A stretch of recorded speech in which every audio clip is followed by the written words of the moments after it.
當你以為伊朗那場震驚全球的戰爭已經塵埃落定，當你看到2026年4月那紙脆弱的停火協議時，你以為世界終於要喘一口氣了，是嗎？可就在你鬆下肩膀的那個瞬間，世界上4位曾被反覆驗證過的預言家，幾乎在同一個時間段，用4種截然不同的方式向我們發出了同一個警告。他們的話翻譯過來只有一句：伊朗只是序幕，真正的終局在歐洲。而現在2026年的5月，我們正站在那個被4方預言反覆圈出來的最危險的窗口期門口。這4位預言家分別來自巴爾幹半島、西歐、南亞、北歐文化圈，他們出生的年份從1503年到2005年，跨度超過500年。他們所使用的方法分別是冥想透視、占星尸體、納迪叶古卷、吠陀历法。他們在世時可能根本不知道对方的存在，更不可能彼此串联。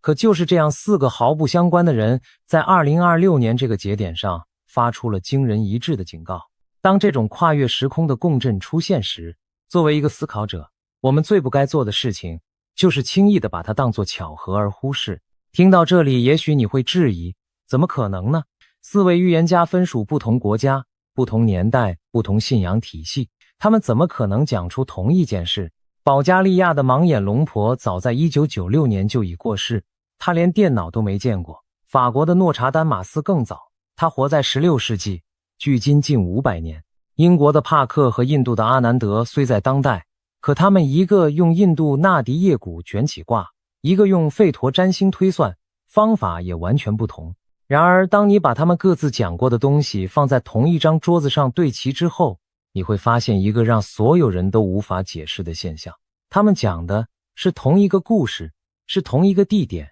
是同一個時間。讓我先把這個故事的當下講清楚。2026年2月28日，美國和以色列聯手對伊朗發動了代號為史詩之怒的軍事行動。短短幾天之內，伊朗最高領袖哈梅內伊在打擊中身亡，伊朗核設施遭到毀滅性破壞。德黑蘭隨即展開瘋狂報復，向阿聯酋、巴林、沙烏地、卡達、科威特、伊拉克、阿曼、約旦境內的美軍基地投射飛彈。北約在土耳其的因吉爾利克空軍基地附近攔截了大量伊朗無人機與飛彈，迪拜國際機場被無人機擊中，全球最繁忙的空中通道一度停擺，整個中東陷入火海，全球油價暴漲，從每桶70多美元一路飆破120美元，能源市場全面震盪，這一切只用了不到2個月。然後到了2026年4月8日，在巴基斯坦總理夏利夫與陸軍元帥穆尼爾的調停下，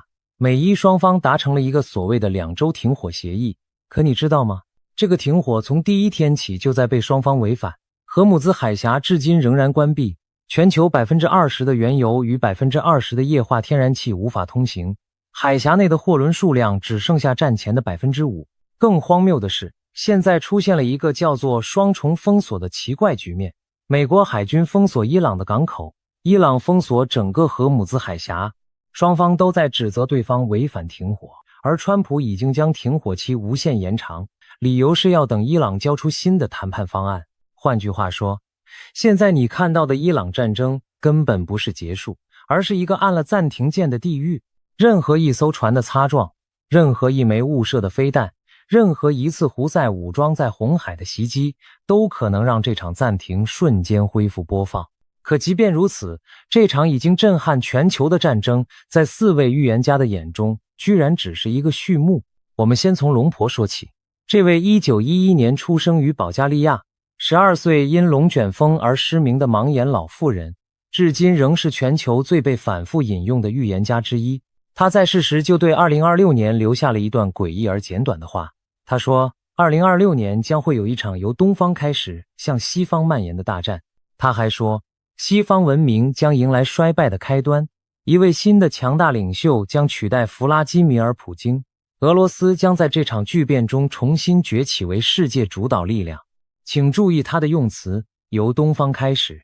向西方蔓延。從地理上看，伊朗對歐洲來說屬於東方，而中東無疑是這場戰爭的爆點。可龍婆並沒有說戰爭會止步於中東，他說的是蔓延，他說的是衰敗，他說的對象是西方文明。換句話說，按龍婆的劇本，伊朗只是這場大戰的點火器，真正的引爆物在歐洲。更令人毛骨悚然的是，龍婆還預言過2026年將出現一場全球性的金融災難，第3次重大經濟崩盤，市場暴跌，貨幣失靈，通膨失控，以及加密貨幣下挫高達 70%。 這些經濟崩塌與戰爭蔓延是一個耦合系統，戰爭推高油價，油價推高通膨，通膨壓垮經濟，經濟崩潰激化國內政治，政治極化讓更多國家走向強人，強人之間更容易發生擦槍走火。這就是龙婆所謂的西方文明衰敗的真正機制。他不是在說一場單純的軍事衝突，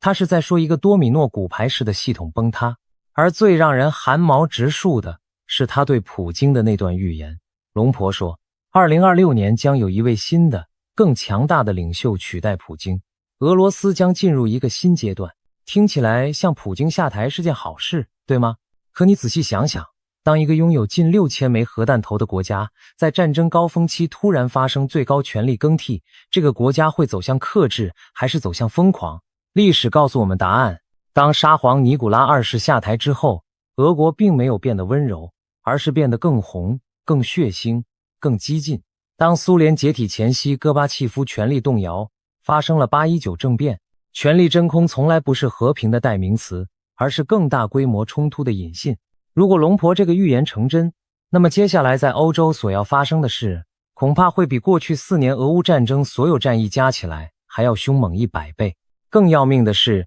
龍婆的支持者還整理出他的另一段話。他說，戰爭將從中東一路向西推進，最終穿越巴爾幹半島，影響整個南歐。巴爾幹半島，那可是當年第1次世界大戰的火藥桶啊！如果戰火真的順着伊朗、土耳其、敘利亞、巴爾幹這條軸線一路向西推進，那就不再是中東戰爭的延伸，而是整個歐洲秩序的根本性顛覆。我們再回頭看看龍婆過往的記錄，他曾被認為預言過車諾比核災，預言過戴安娜王妃的車禍身亡，預言過911事件，預言過奧巴馬的當選。雖然其中一些預言的真實性確實有爭議，但他在保加利亞當地的口碑是無數親歷者親口傳下來的。從前蘇聯時代開始，許多政治人物、軍方人物、記者都曾秘密拜訪過他，向他詢問國家的命運。他的話往往簡短，常常以詩句般的隱喻形式出現，留下大量解讀空間。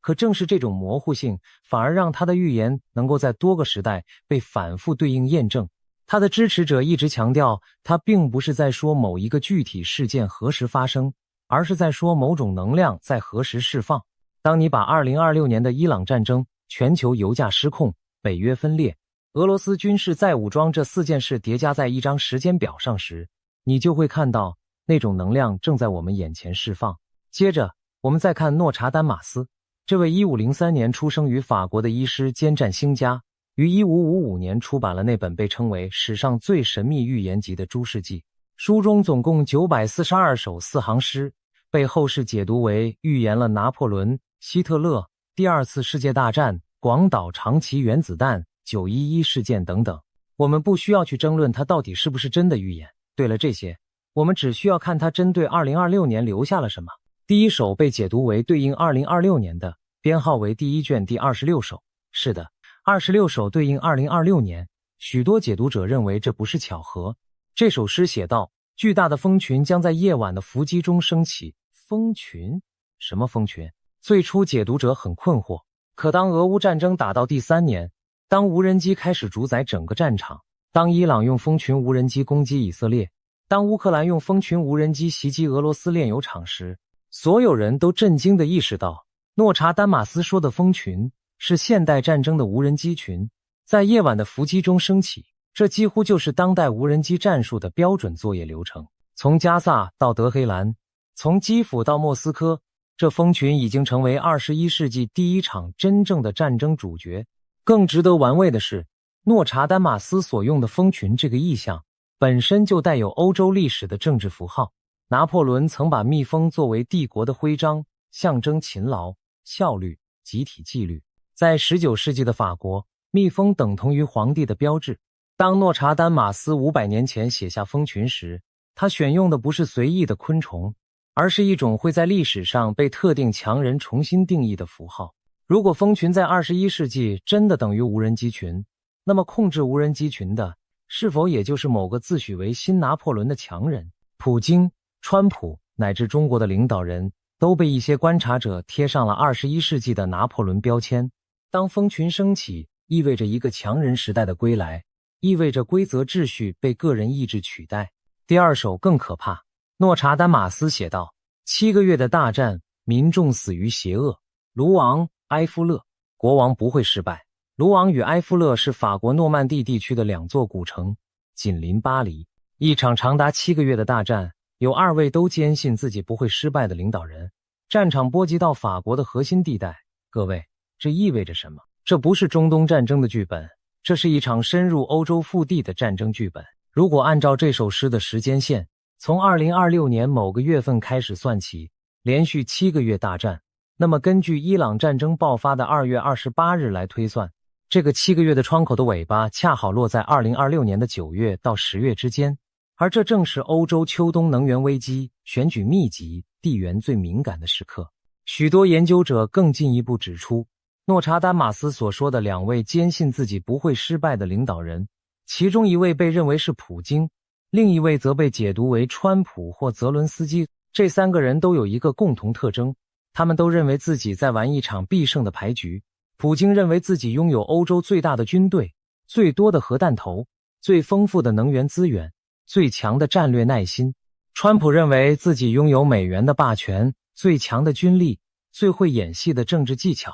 澤倫斯基認為自己擁有道德的高地、西方的支持、烏克蘭軍隊的決心。3個自信都不會輸的人撞在一起，碰撞出來的就是諾查丹馬斯所謂的7個月大戰。第3首才是真正讓人雞皮疙瘩起來的那首。諾查丹馬斯在第2卷第26首寫道：由於該城所示之恩寵，提契諾將被血染紅。提契諾這個名字也許很多人不熟悉，可它指的是瑞士最南端的提契諾州。瑞士南部的提契諾州緊鄰意大利北部，是一個意大利語地區，地理位置處於歐洲心臟。如果按字面意義解讀，2026年將有一場戰爭蔓延到瑞士南部，可瑞士是永久中立國啊，瑞士已經200多年沒有捲入任何戰爭了。如果連瑞士提契諾都被血染紅，那意味着什麼？意味着這場戰爭已經不再是區域衝突，而是真正的歐洲全面大戰，連中立國都無法幸免。而提契諾州正好位於阿爾卑斯山脈的咽喉位置，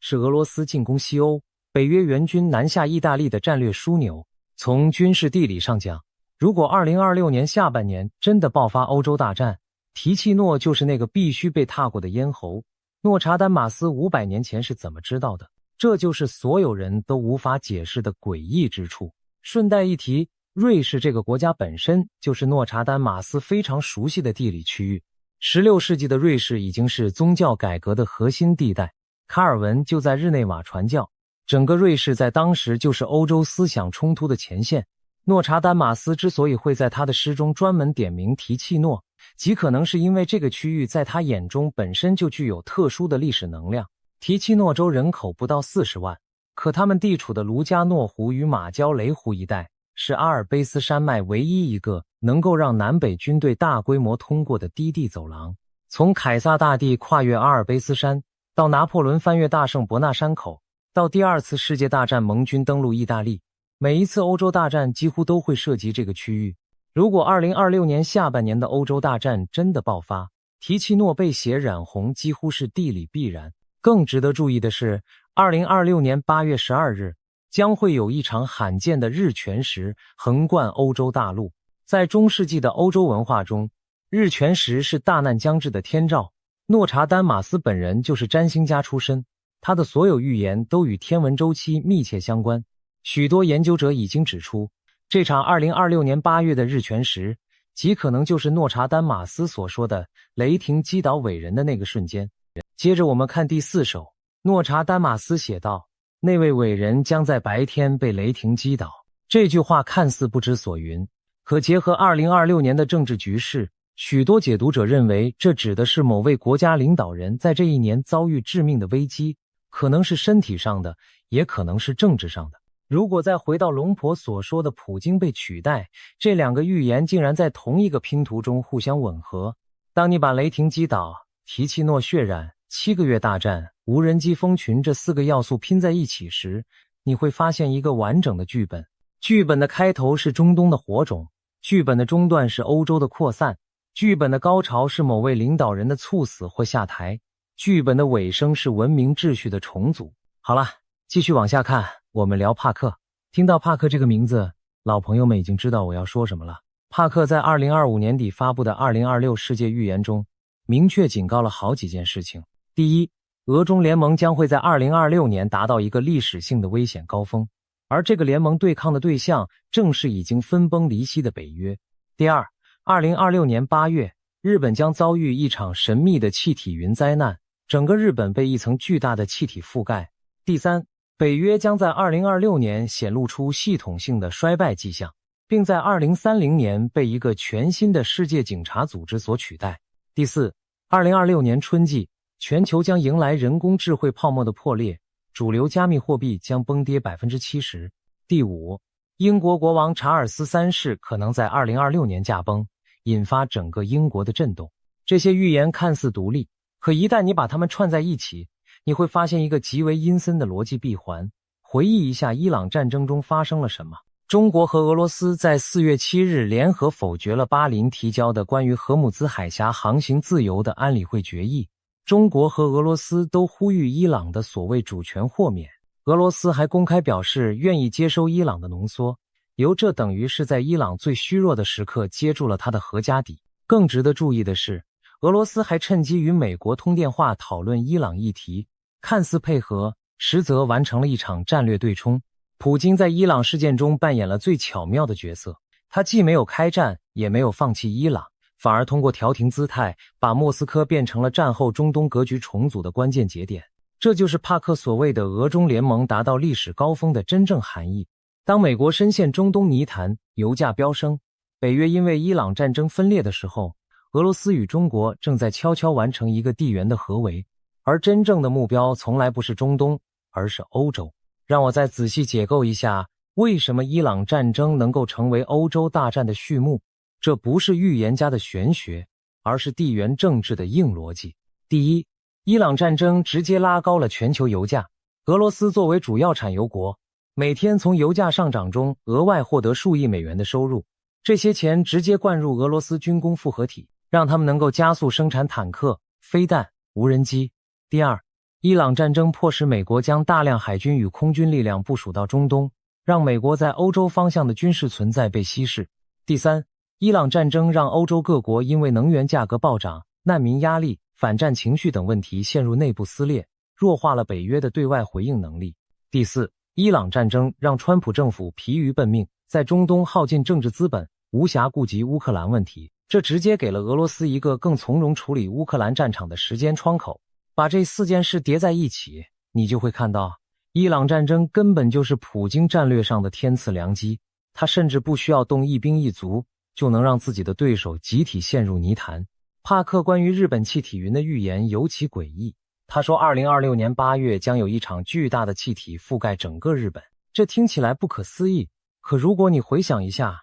，2011年福島核災後輻射問題至今未完全解決，日本西南部多座火山近年活動頻繁，再加上俄羅斯遠東軍事基地與北方四島的緊張態勢，任何一場意外都可能引發超出當前想象的災難。日本一旦進入混亂，整個東亞秩序就會被動搖，而這直接關聯到中國對台灣、對南海、對東海的姿態。換句話說，2026年下半年，亞洲會與歐洲同步震盪。這就是帕克為什麼把這幾條預言放在一起講的原因。而帕克關於英國國王查爾斯3世的預言更是令人不寒而栗。各位想想看，當一個有着1000年王位傳承的國家在國運最敏感的時刻發生王位更替，當英國國內因為移民問題、伊斯蘭爭議、經濟蕭條而陷入深度撕裂的時候，王位更替帶來的衝擊絕不是禮儀層面的，而是政治、經濟、軍事多重層面的。英國作為北約的核心成員，聯合國安理會常任理事國，五眼聯盟的關鍵節點，一旦因為國王驟逝而陷入內部混亂，整個西方陣營對抗俄羅斯的能力就會被進一步削弱。而帕克明確將這個預言放在2026年，這意味着當歐洲大戰窗口打開時，英國恐怕無法以一個完整的姿態應對。最後是阿南德。阿南德對2026年的描述用了一個極為驚悚的詞，他說這是文明大轉變之年。在他的費陀占星模型中，2026年是土星與羅喉合相之年，象徵舊時代的崩塌與新紀元的誕生。這種星象在數百年才會出現一次，每一次出現都對應着人類歷史上的劇烈動盪。而阿南德對伊朗戰爭的精準預測已經震驚了所有研究預言的人。早在2025年下半年，他就明確指出，從2025年11月到2026年4月之間，將會出現一場以伊朗、美國、以色列為核心的大規模反恐式戰爭，類似於波斯灣戰爭的格局。各位，這個時間窗口幾乎完全對上了現實。2026年2月28日開戰，2026年4月8日進入脆弱停火，整個戰爭主階段就在他指出的窗口內。但阿南德並不認為戰爭會在4月結束。他在2026年1月7日的直播中明確指出，2026年3月将出現印度次大陸附近的衝突升級，而這個升級已經在現實中初步顯現。他更進一步指出，2026年是衰敗時代的最後章節，也是新黃金世紀的序幕。換句話說，他認為2026年要先經歷一場巨大的崩塌，才會迎來下一個時代。崩塌的形式就是一場跨大陸、跨文明的大戰。阿南德過去幾年的預言準確率讓人嘖舌。他在2019年8月就準確預測了2020年初將出現重大全球流行病，並具體指出爆發時間在11月到3月之間。後來新冠疫情爆發，時間幾乎完全吻合。他在2022年初預測了俄烏戰爭，預測了花蓮地震，預測了緬甸地震，預測了以巴衝突。當這樣一個記錄持續累積的人明確指出2026年下半年是文明轉折點時，這已經不是一個可以輕易忽視的訊號。阿南德還警告了2026年的環太平洋火環地震風險，特別是台灣與日本周邊。他預言黃金價格將在2026年內飆升至原本的4倍，這暗示着市場對戰爭、通膨、避險需求的極端升級。他還提到了一個叫做人工智慧反噬的概念。他認為當人類過度依賴 AI 時， AI 將會以某種方式回擊人類。這一點與帕克所說的 AI 泡沫破裂是相互呼應的。而阿南德所警告的最危險月份主要集中在2026年的下半年，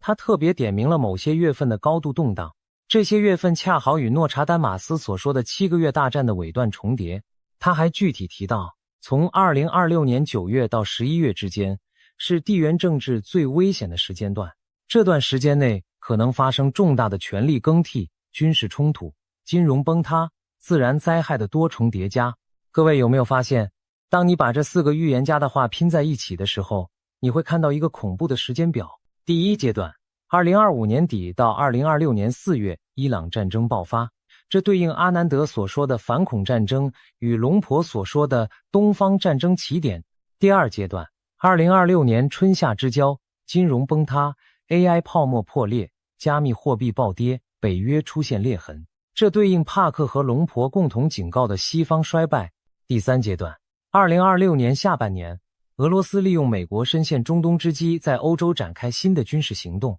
戰火蔓延到瑞士、法國等歐洲腹地，這對應諾查丹馬斯的7個月大戰，提契諾血染，盧昂與埃夫勒的災難。第四階段，普京下台或重大變故，全球進入新的權力格局，這對應龍婆的新領袖崛起與諾查丹馬斯的雷霆擊倒偉人。這個時間表是不是很整齊？整齊到讓人發抖。讓我再強調一次這個共振的精準度。龍婆說戰爭從東方蔓延到西方，諾查丹馬斯說7個月大戰會經過盧昂與埃夫勒，帕克說俄中聯盟達到歷史高峰，阿南德說新黃金世紀的序幕從崩塌開始。把這些放在地圖上看，你會發現這4個預言精確地描繪出一條從伊朗到法國，從中東到歐洲腹地的戰爭擴散路線。而這條路線恰好對應現代北約戰略推演中俄羅斯從南翼推進歐洲的最佳軍事路徑。也就是說，預言家們早在100年前甚至500年前就用他們各自的方式描繪出了一個今天的軍事戰略家才推演出的可能戰爭路徑。這已經不是統計學上的巧合可以解釋的了。但問題是，這些預言可能只是巧合嗎？讓我們把預言家的話放一邊，看看現實中各國情報機構正在說什麼。荷蘭軍事情報安全局在2026年的最新評估中明確警告，俄羅斯有可能在烏克蘭戰爭結束後1年內對北約發動攻擊。德國聯邦情報局評估莫斯科正為一場大規模常規戰做準備。國防部長皮斯托里烏斯點名2028到2029年為可能的時間線。丹麥國防情報局警告，俄羅斯可能在烏克蘭戰爭結束後2年內準備好對波羅的海國家發動區域戰，5年內準備好歐洲大規模戰爭。歐盟戰略研究所的2026全球風險評估中，混合攻擊歐盟關鍵基礎設施已經升至最高風險等級。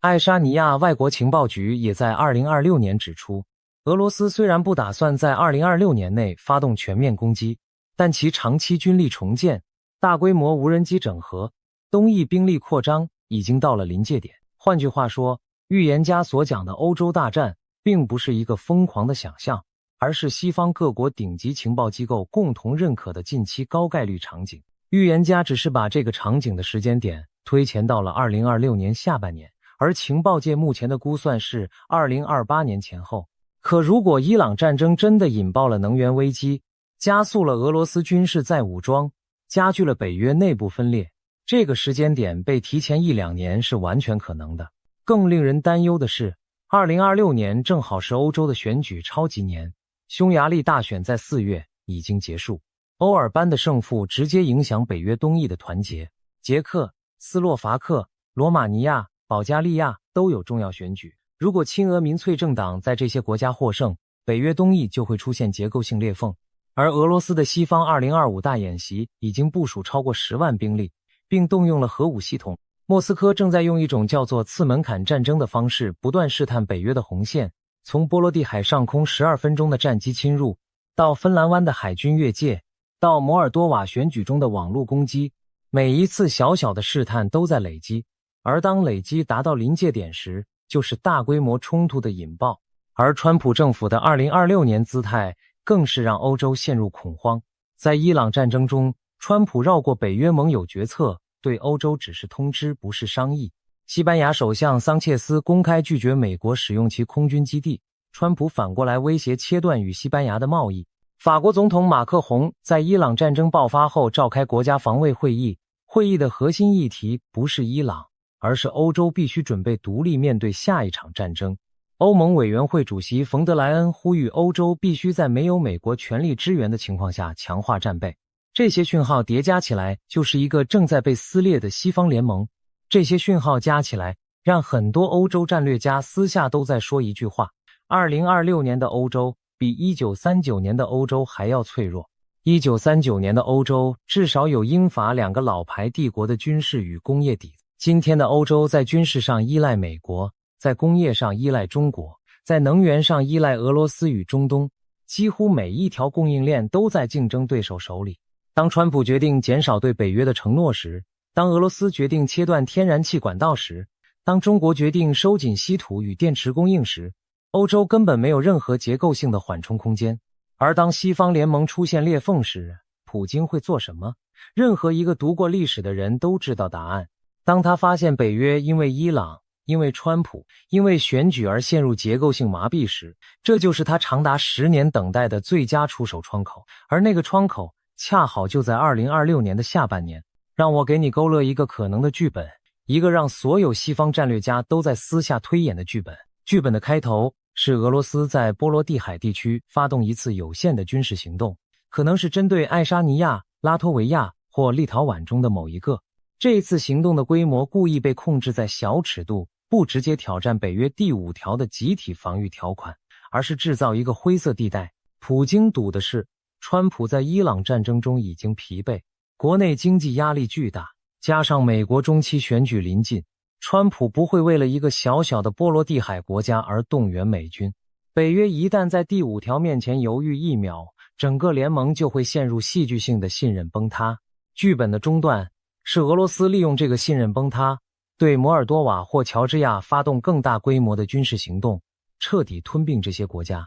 同時，混合戰爭手段在歐洲遍地開花，從德國的鐵路癱瘓、法國的電網攻擊、波蘭的網絡戰、意大利的政治顛覆，再到芬蘭、瑞典邊境的小規模衝突，每一次衝突都不大，可累積起來就是一場全面戰爭。劇本的高潮是某個歐洲國家因為內部親俄勢力勝選或叛變，主動退出北約。這個事件將成為現代版本的薩拉熱窩刺殺。一旦有國家退出北約，整個歐洲安全架構就會像被推倒的多米諾骨牌一樣連鎖崩塌。烏克蘭可能在那一刻被迫接受極端不利的和平條款，俄羅斯則順勢將軍力推進到第聶伯河甚至更西的位置。而當俄軍進入歐洲腹地，北約的反應時間將被壓縮到不到72小時。劇本的尾聲是諾查丹馬斯所說的那場7個月大戰真正爆發。從2026年下半年某個月份開始算起，整整7個月，戰火蔓延到法國諾曼第、瑞士提契諾、意大利北部、德國巴伐利亞。這就是預言家們所說的歐洲大戰。我知道有些朋友听到這裡會說，這些預言家不就是瞎說嗎？可你想想看，當4個來自完全不同文明、完全不同方法論、完全不同時代的預言家幾乎一致地指向同一個年份、同一片大陸、同一種衝突形式時，這已經不能簡單用巧合來解釋了。即使你完全不相信預言，你也必須承認，他們在這個議題上的趨同本身就是一個值得警惕的訊號。因為預言這種東西，往往不是因為他們真的看到了未來，而是因為人類社會某些深層的結構性矛盾累積到一定程度時，就會以某種可預期的方式爆發。預言家也許不是看到了2026年具體會發生什麼，但他們嗅到了那個正在累積的能量。而現在，我們就站在那個能量釋放的前夜。讓我用一個畫面來描述當前的處境。想象一下，你站在一棟搖搖欲墜的木樓裡，地板下面塞滿了乾草，牆角堆滿了鞭炮，屋外吹着時速100公里的颶風。這個時候，有4個從不認識的陌生人從不同的窗戶向你喊話，他們不約而同地說，後半年會有人在你的房子裡點火，你會怎麼辦？你會說他們是迷信，繼續坐在那裡看電視嗎？還是你會立刻檢查滅火器，準備好逃生路線，把貴重物品收進防火櫃？4位預言家對2026年的警告，本質上就是這樣4個從不同窗戶喊話的陌生人。讓我把所有線索再串一次。伊朗戰爭未真正結束，停火脆弱如紙，荷姆茲海峽繼續關閉，全球能源價格高企，俄羅斯每天都在從油價中獲得額外收入用於補貼軍工。中國借伊朗事件強化對中亞與中東的影響力，順手在台海與南海加大壓力。北約因伊朗戰爭分裂，川普與歐洲領導人之間的信任崩塌。歐洲正在加速軍備重整，但短期內無法替代美國的安全保障。匈牙利大選後的不確定性，捷克與羅馬尼亞的選戰，摩爾多瓦的混合戰場，烏克蘭戰場的攤牌時刻，每一條線都在向同一個十字路口收緊。而4位預言家所共同指出的時間是2026年的下半年，從6月到12月之間的某個月份，將會發生一個被歷史記住的關鍵事件。我們也不能忽略烏克蘭戰場的變數。截至目前，烏克蘭戰爭仍未結束，雙方在頓巴斯方向的拉鋸戰已經進入第4個年頭。俄羅斯雖然在裝備與彈藥上面臨壓力，但兵源仍然源源不斷。烏克蘭則因為西方援助的不確定性，戰場形勢日益吃緊。許多分析家指出，2026年下半年很可能是烏克蘭戰爭的攤牌時刻。攤牌的形式可能是一個對烏克蘭極為不利的和平方案被強行推動，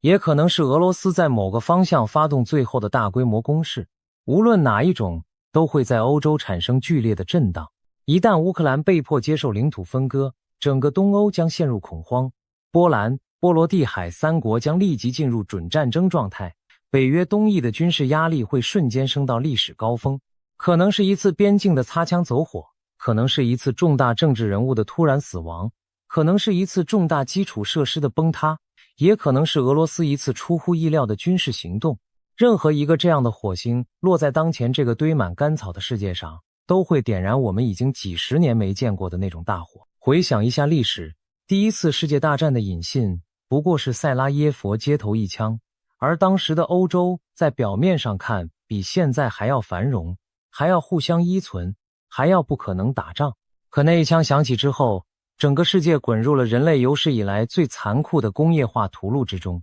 從1914年到1918年，整整4年，奪走了1700萬條生命。再往後看，1939年9月1日德國閃擊波蘭之前，整個歐洲都在說戰爭不會來。張伯倫剛剛從慕尼黑拿着紙片回來，喊着我們這個時代的和平。可6個月後，整個西歐淪陷。歷史告訴我們，最危險的不是戰爭已經到來，而是戰爭即將到來，而所有人都以為它不會來的那個瞬間。而現在，我們已經站在類似的火藥桶上，伊朗只是擦了一下火柴，火苗已經點燃。如果這4位預言家有任何一個是對的，那麼接下來6個月將是我們這個世代所見過最危險的6個月。如果他們4個都是對的，那麼我們正在進入的是一個歷史的轉折點，一個將被未來100年反覆書寫的轉折點。當然，預言不是命運，未來不是一張寫死的劇本，歷史是由無數選擇、無數博弈、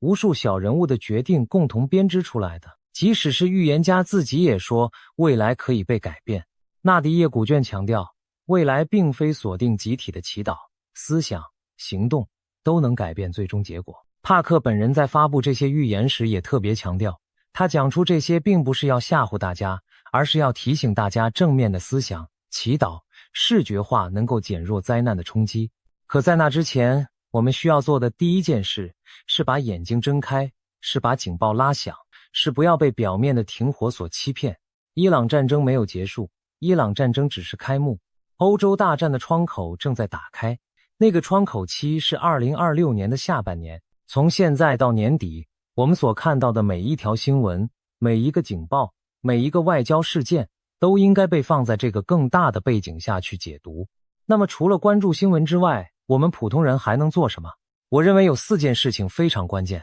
第一，建立家庭應急儲備，不需要恐慌性囤積，而是按照基本的家庭應急原則，準備至少2周的水、糧食、常用藥品、現金。第二，分散資產配置。當全球進入戰爭高風險期，過度集中在單一資產類別、單一國家、單一貨幣的配置都會放大風險。適度持有黃金、多元化的存款貨幣以及一些抗通膨資產是合理的做法。第三，建立穩定的人際支持網絡。歷史上每一次大動盪時期，能夠平安度過的人，往往不是最有錢的，而是有最穩定家人朋友支持系統的。第四，保持精神的清醒與堅韌。當主流媒體的訊息越來越混亂，當社交媒體的恐慌情緒越來越蔓延時，能夠回到內心冷靜分析的人，才能做出正確判斷。